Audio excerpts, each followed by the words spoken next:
Hey everyone, Happy New Year! If you haven't had a chance to check out my first video, be sure to do that. I dropped that earlier today on New Year's Day.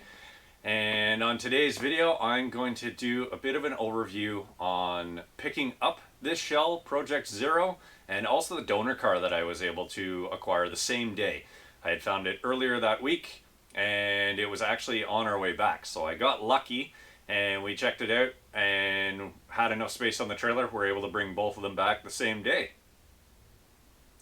So Infamous and I had discovered the car in our road trip early August of 2019, and I was fortunate enough to be able to go down about a month and a half later. It was towards the end of September with a buddy of mine who actually had to take a trip partway down that way with his Peterbilt and a full load of hay.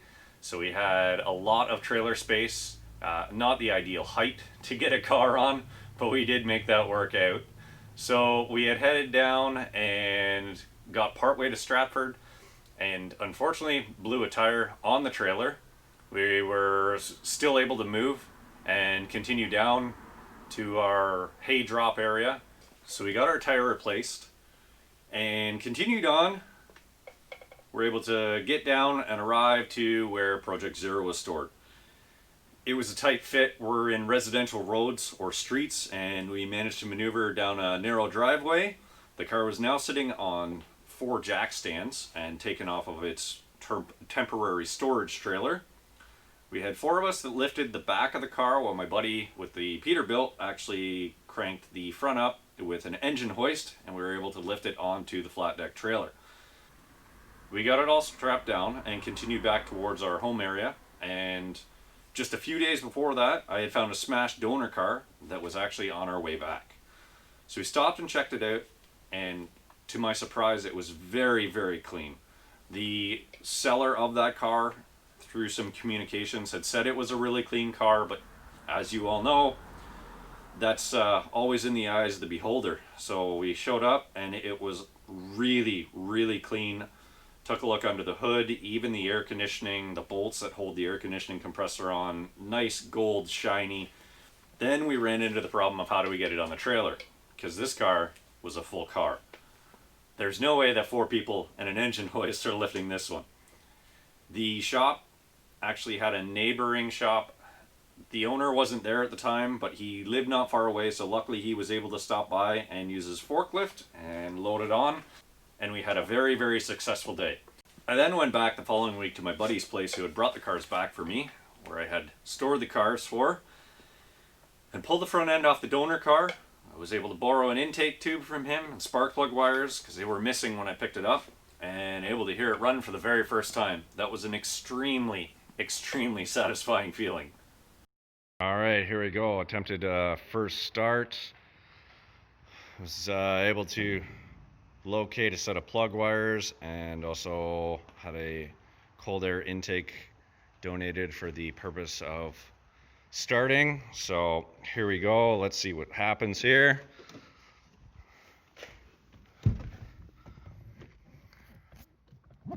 Don't mind that airbag. Fuel pump's good.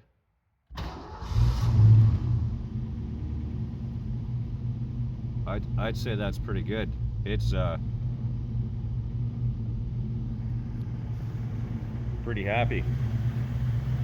Not bad for a car that's been sitting for an undetermined amount of time.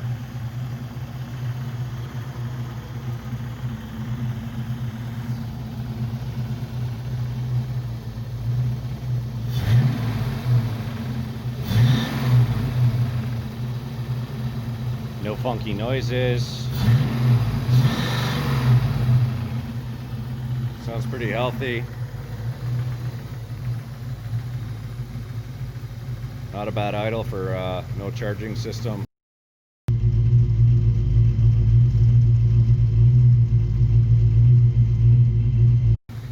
We'll shut it down though because I got no belt for the cooling system.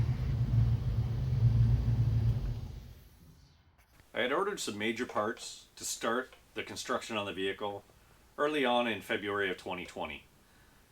We had a trip planned to Florida in April of 2020, but unfortunately it wasn't able to happen due to the pandemic. Unable to find effective cross-border shipping until October, I wasn't able to start the car the way I'd wanted. I was able to begin with my first week of holidays in October, much later than planned, but you can't control the world. I had the cars delivered to my buddy's shop and began the prep to sandblast the shell.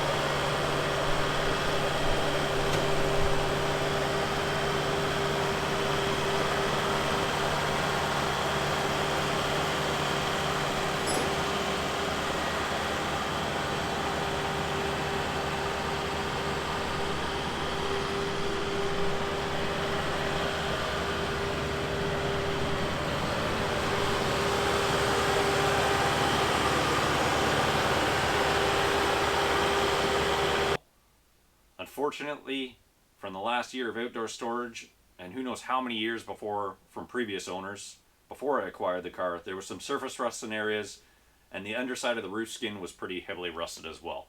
So I wanted to make sure that I got everything cleaned up before I went to high build primer, and I had to remove all the sound deadening inside the car before I could even do that. That was quite an endeavor. I know this format might be a little different than you guys are used to as far as a video, but I wanted to catch you all up to speed on everything that's happened before I finally got to the point at where I'm at. When the videos start becoming more current, I'll have a lot more footage. I originally didn't even have camera equipment or plan on doing a channel when I had picked up the car, so things had to progress, and I assure you there will be more content as the videos get more recent. I hope you guys like the video. Please like, share, subscribe, ring the bell. And for all the projects that you guys are working on, I hope you guys start your New Year's off really, really well and knock it out of the park on everything you're working on.